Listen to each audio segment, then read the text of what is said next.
नमस्कार आप सबको। राजीव जी, आपको बहुत बहुत धन्यवाद कि आपने मुझे इस प्रोग्राम में आमंत्रित किया। सुदास्ता मैडम और साथ ही सभी जो श्रोता हैं उन्हें भी मैं नमस्कार करती हूँ। आज का आपने जो विषय दिया था मुझे बोलने के लिए, आज आपने बहुत सोच विचार कर और जो संदर्भ दिया था, मुझे विषय दिया था, वाकई बहुत अच्छा है। आज सरस्वती देवी का पूजन होता है। कहते हैं कि ज्ञानदायिनी माँ सरस्वती का आज जन्म दिवस है। वैसे तो ज्ञान का जन्म कहते हैं कि जन्म जन्मांतर से संग्रहित होता है, लेकिन आज चूंकि एक सैद्धांतिक रूप से आज एक सिंबल के रूप में हम ज्ञान का पूजन करते हैं। मतलब ज्ञान के लिए जागृति का एक मिशन यहाँ से शुरू हो जाता है, बच्चों से लेकर। हमारे संस्कारों में, हमारे धार्मिक संस्कारों में आज विशेष महत्व है आज के दिन का।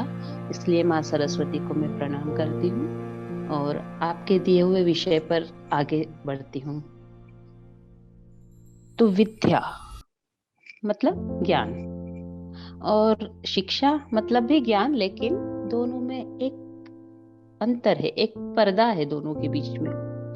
कि जैसे ज्ञान को हम लेते हैं, विद्या जिसे कहते हैं, विद्या को हम लेते हैं तो विद्या स्वयंभू होती है। स्वयंभू मतलब अपने आप में जागृत होती है। जब तक हम खुद नहीं समझेंगे, जब तक हम किसी चीज के व्याख्या को, किसी चीज के अनुभव को अपने अंदर आत्मसात नहीं करेंगे, तब तक वो ज्ञान समझ नहीं पाएंगे, ज्ञान हम में नहीं अवतरित होगा। इसी तरह से यह भी कह सकते हैं कि ज्ञान जो है वो सिर्फ इसी जन्म का प्राप्त किया हुआ नहीं होता है। हमें अनुभव होता है कि जैसे कई बार हम देखते हैं ना कि कोई व्यक्ति, जैसे बड़े बड़े लोग हुए हैं, जैसे रविन्द्रनाथ टैगोर हुए हैं, निराला जी हुए हैं, लता दीदी हुई हैं, बहुत बहुत राम जी हैं, कृष्ण जी हैं, तो हम क्या कहेंगे कि एक ही जीवन में उन्होंने इतना सब कुछ ज्ञान अर्जन कर लिया? नहीं, मुझे ऐसा लगता है कि यह पुनर्जन्म के भी अपने कुछ कुछ ज्ञान जो संग्रहित होते हैं वो हमें इस जन्म में कई गुना बढ़कर मिलते हैं। मतलब एक खजाना है कि हमने, इसीलिए कहते हैं कि जन्म में जितना जीवन मिला है अच्छा अच्छा कार्य करते जाओ तो अगले जन्म में भी हमें उसका लाभ मिलेगा।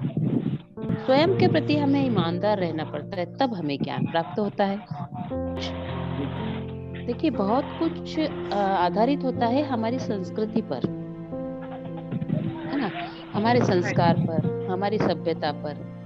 हम कहते हैं ना कि जैसे संस्कृति बहुत से, अभी जैसे सुदास्ता मैडम बनाती है पेंटिंग, तो किसी विशेष विशेष कहते हैं ना, एक स्टाइल है उनकी, है ना, उसके ऊपर बनाते, तो ये आपकी संस्कृति से आप जुड़ गए हैं।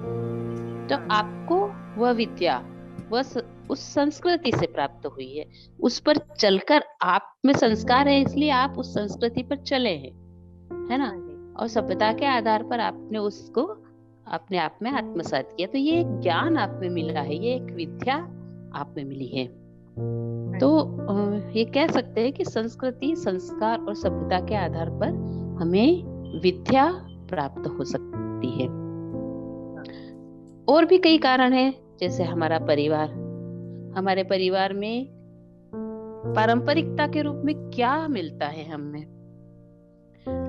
बहुत कुछ ध्यान दिया जाता है। आपने देखा होगा कि कई घर में जैसे पिता होते हैं, जो परिपाटी चली आती है, तो बच्चे भी उसी रूप में हो जाते हैं ना, कि किस तरह से बोलना है, किस तरह से उठना बैठना है ना, आपका व्यक्तित्व किस तरह का है, तो बहुत कुछ अपने परिवार के ऊपर आधारित होता है। तो विद्या भी हमें, यदि संस्कारित परिवार होगा तो विद्या, बच्चों को भी विद्या उसी तरह से प्राप्त होगी। सही कह रही हूँ ना मैं? हाँ जी, आप जो कहेंगे वो सही है ना? हाँ जी, हाँ जी, बिल्कुल। तो और इस तरह से कि विद्या में हम विद्या बड़ी सरलता से तो नहीं प्राप्त कर सकते ना, उसके लिए बहुत साधना चाहिए। सुदास्ता मैडम ने कितनी साधना की, देखिए, तब कहीं जाकर इतनी सुंदर यस पेंटिंग्स मैम। बना पाती है ना। हाँ जी मैम। साधना बहुत जरूरी है, फिर समर्पण भी बहुत जरूरी है। जब तक हाँ। आप पूरी तरह से समर्पित नहीं हो जाते, तब तक आपको विद्या नहीं प्राप्त हो सकती। कहते हैं ना, आपने बचपन में श्लोक पढ़ा होगा कि विद्या ददाति विनयम विनया ददाति पात्रताम पात्रत्वाम धर्मात्पनोति तथा सुखम। मतलब विद्या से विनय हमें प्राप्त होती है।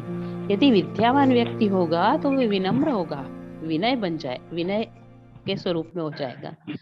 और विनय जब हो जाएगा तो वह किसी ज्ञान को प्राप्त करने की पात्रता रखता है।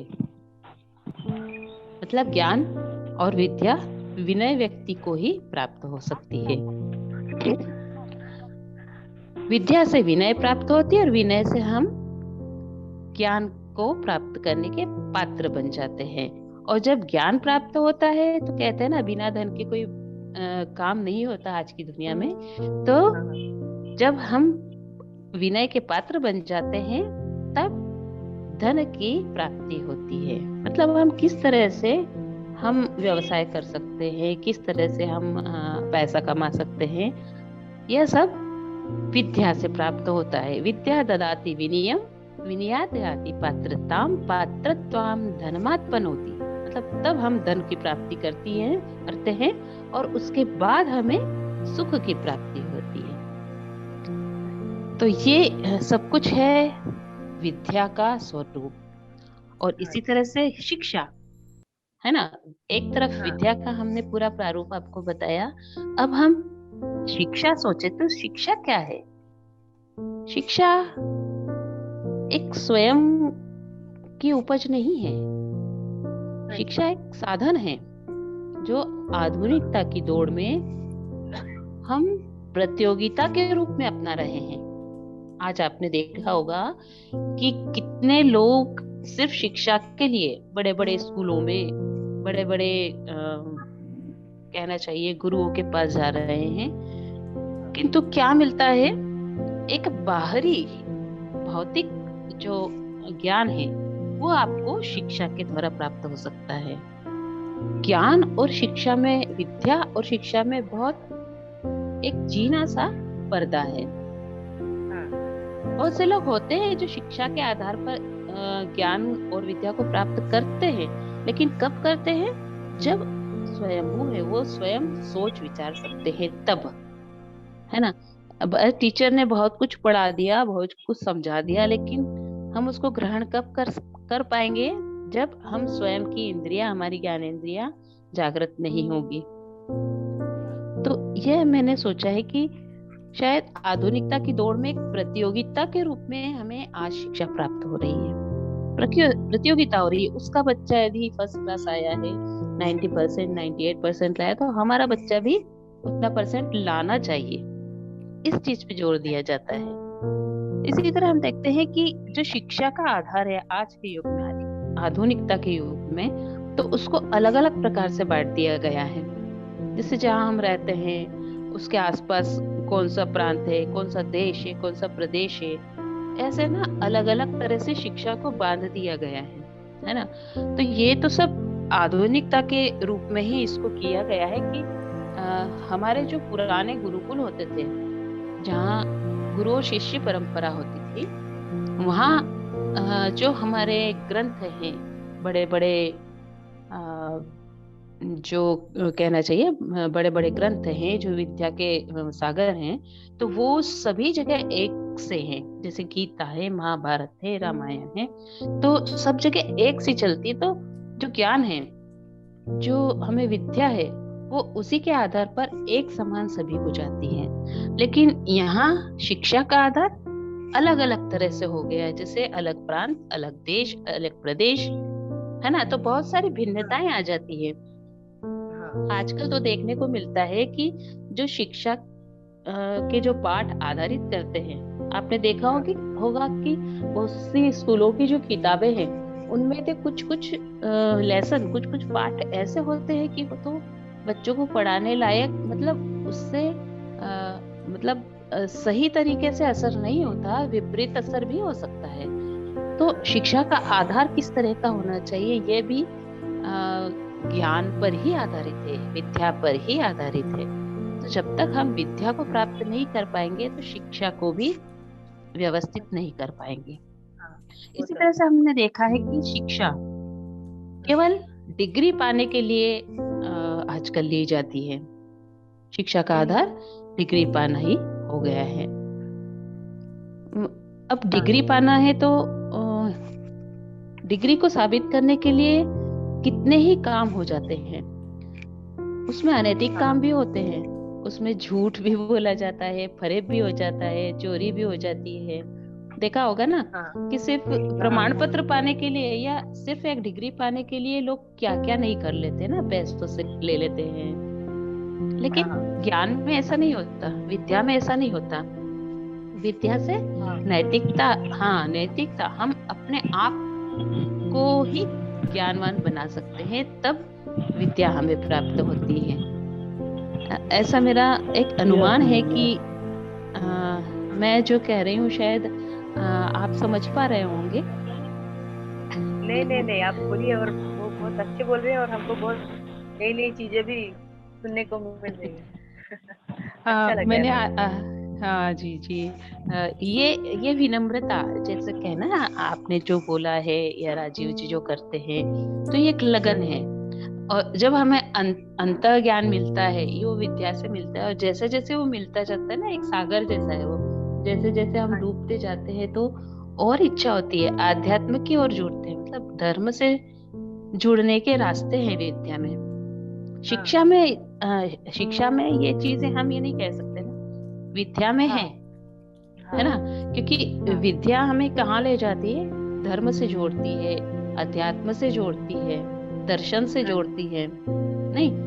हाँ जी, तो वो तो मुझे है। बहुत अच्छा लग रहा है कि आपने मुझे बुलाया है, और मैंने कुछ अपने थोड़े बहुत विचार जो थोड़ा बहुत मैं जानती हूँ आपके साथ मैंने शेयर किया है। तो मैं अपनी वाणी को यही विराम देती हूँ। जी, आपने थैंक यू। मुझे यहाँ आमंत्रित किया, मुझे सुना, बहुत बहुत धन्यवाद। धन्यवाद दीदी। धन्यवाद। और ये सारी चीज़ें हमने नोट की, और साथ जी। ही साथ हमने एक तरह से तुलनात्मक अभ्यास किया। हम यहाँ पर एक कंपैरेटिव चीज़ें कर रहे थे, जिससे हमें बहुत क्लैरिटी मिलती है और समझने में बहुत अच्छा लगता है, क्योंकि हम आपको सिर्फ हाँ, सुन नहीं रहे थे, हम आपको समझ भी रहे थे। और जी। इसमें हमने ये सबसे अच्छी बात मुझे लगी कि आधार, शिक्षा का आधार विद्या पर ही होनी चाहिए। हम्म। हाँ, विद्या पहले, विद्या हमारा पहला और अंतिम लक्ष्य होना चाहिए। शिक्षा तो साधन है। ये बहुत अच्छा था। हाँ, ये शिक्षा क्या है? एक साधन है। डिग्री क्या है? खाली एक हमें हुनर आ गया है, इसका एक प्रमाण पत्र। लेकिन उस डिग्री हम्म। के साथ हम क्या करते हैं, वो बहुत जरूरी है। और हमारे साथ सुधास्ता मैम है, तो मैं आपको बताऊं मैम, कि ऐसे हम्म। बहुत सारे टैलेंट हैं जिन्होंने पास कोई टीचर नहीं था। ये खुद से सीखा हुआ है इन्होंने। तो मुझे भी ऐसा लगता है कि सुधास्ता मैम पिछले जन्म में भी कुछ रहे होंगे, किसी कला फील्ड से हाँ, रिलेटेड, और वो इस बिल्कुल जन्म में आए। बिल्कुल। और सुधास्ता मैम थोड़ा बताएंगे क्या कि आपके टीचर कौन थे जिन्होंने आपको पेंटिंग सिखाई? हाँ हाँ बिल्कुल। एक्चुअली एक्चुअली टीचर तो मतलब मेरे टीचर तो कोई नहीं थे। बस मैंने जब स्कूल से थोड़ा बहुत जब स्टार्ट किया, मतलब मैं जब 3-4 साल की थी, तो मेरे पापा क्या करते थे, ये वो जो क्या है, वो नेल पॉलिश लगाते हैं ना, वो लेके आते थे। हम्म। तो मैं हम्म। तो मैं क्या करती थी, वो नेल पे ना लगा के मैं क्या करती हम्म। थी, पूरे मेरे वो जो वॉल था उसमें सब पेंटिंग स्टार्ट कर देती थी, वो abstract पेंटिंग टाइप्स। तो फिर तो मम्मी बहुत चिढ़ती थी, लेकिन पापा बोलते थे रो, छोड़ो, करने दो उसे। और जब बड़ी हुई, थोड़ी स्कूल जाने लगी, तो मम्मी ने देखा कि नहीं, अच्छा कर रही है, तो एक टीचर रख लिया। सुशांत सर नाम है उनका। तो उनसे मैंने बेसिक चीजें सीखी। उसके बाद धीरे धीरे यूट्यूब फॉलो किया, और धीरे धीरे जब स्कूल हुआ, कॉलेज हुआ, तो वहाँ पे जो भी टीचर्स थे उनसे कुछ कुछ सीखा। लेकिन वो कॉलेज जाके पूरा से वही वो मैंने नहीं किया कभी। मतलब जो आर्ट कॉलेज जाके पूरा सीखते हैं, ऐसा नहीं किया। बस, और कुछ कुछ जो सीनियर आर्टिस्ट थे उनको मैंने व्हाट्सएप पे मेरी पेंटिंग सेंड की, तो उन्होंने बोला कि ये कलर यहाँ पे होना चाहिए, यहाँ पे हाथ ऐसा होना चाहिए, तो ये सब कर करके हो गया। नहीं, आपकी एक और चीज देखी मैंने आपकी कला में। हाँ आपने जी, हाँ, आपने, मैंने अभी कल परसों देखा, आपने जो दुपट्टा बनाया है जो ब्लैक कलर, है हाँ ना, जी, हाँ जी, हाँ हाँ हाँ। उसमें आपने पूरा चित्रांकन किया है किसी कहानी के रूप में, है ना? हाँ एक्चुअली वो दशावतार है, मतलब वो क्या है ना, वो जो हाँ दुपट्टे में वो हाँ विष्णु हाँ जी के जो 10 अवतार है, उसको हाँ पूरा हाँ, मैंने किया है। ये और बात। उसके और वो जो शंख चक्र गदा पद्म है, उसको भी मैंने हम्म हाथ में, वो भी उसके ऊपर बना दिया है। तो ये पूरा मतलब एक ट्रेडिशनल पेंटिंग है। वो बहुत ही दुपट्टा और सुंदर। हाँ जी मैम, और वो जो दुपट्टा जो भी पहनेगा वो मतलब यूनिक लगेगा उसमें, और भीड़ से हम्म। वो बाहर आ जाएगा। इस तरह नहीं। मैंने शॉल में भी किया है, वो अष्टविनायक का भी मैंने किया है, आपने देखा होगा, कल ही स्टेटस में मैंने दिया था। अष्टविनायक हम्म। 10 अवतार ऐसा, मतलब जो जो और मेरा भी प्लान है क्या, वो जो वो 10 जो होती है ना देवियां, एग्जैक्टली नाम नहीं मालूम पड़ रहा है, उनका एक बनाऊंगी, वो मेरा प्लान है हम्म नेक्स्ट। तो हम्म। मुझे मतलब ट्रेडिशनल चीजें अच्छी लगती है बनाने में। हाँ नहीं, ट्रेडिशनल चीजें हम में जोड़े रखती है, और ये होना भी हाँ जी, चाहिए। हम यदि हम नहीं करेंगे तो आगे जाके कैसे लोग समझेंगे कि हमारे भारत में भी इस तरह की अद्वितीय चीजें हैं। चीजें रही हैं, नहीं? हाँ हाँ हाँ, वो तो है। और कभी कभी मैंने रामलीला और वो कृष्ण लीला, उस पे भी पट्टचित्र, हमारा उड़ीसा में पट्टचित्र बहुत फेमस है, ऐसा हो गया। मुझे भी थोड़ी सी जानकारी लेनी पड़ेगी, आपको व्यक्तिगत रूप से मैं समझूंगी इस चीज को ना। हाँ जी, हाँ जी। बिल्कुल। और आपका वो जो वर्ली आर्ट, आपका वहां पर होगा, मतलब जो पेंटिंग किस तरह का करते हैं, वो जो tribal painting, triangle triangle painting करते हाँ हैं। हाँ, हमारे हाँ हाँ वो पिथोरा पिथोरा आर्ट होता है हमारा यहाँ, आदिवासी हाँ जनजाति का है। तो हाँ ये लोग क्या कहते हैं कि जैसे घर की दीवारें होती ना, जो कच्चे घर होते हैं ना, हाँ और हाँ हाँ उनके ऊपर दीवारों पे तो त्योहार त्योहार के वक्त पर ये लोग बनाते हैं। हाँ। और और मैं क्या करती हूँ, हाँ उसको साड़ी में कर देती हूँ। हाँ हाँ हाँ हाँ, नहीं, अच्छा है ना, बढ़िया। साड़ी में और कैनवस में ये सब करके मैंने उसको बहुत सेल किया है। बहुत सुंदर। नहीं, अच्छा है, करते रहना। कला तो बहुत अच्छा साधन है एक अच्छा हाँ जी, व्यक्ति बनने के लिए, अच्छा हाँ मनुष्य जी, बनने के लिए। जो हाँ कलाकार जी। होता है वो मन से साफ होता है, बहुत विनम्र हम्म, होता है, हाँ सच्चा जी, कलाकार, नहीं? तो हाँ हमें हाँ जी, कोशिश करती हाँ, कोशिश यही करते रहना चाहिए कि जितना हम दे सके, जितना हम बांट सके, हाँ नहीं, जी, और हाँ जी, जितनी अच्छी तरह से साधना कर सके तो बड़ा हाँ सुकून मिलता है। हाँ जी, वो तो है।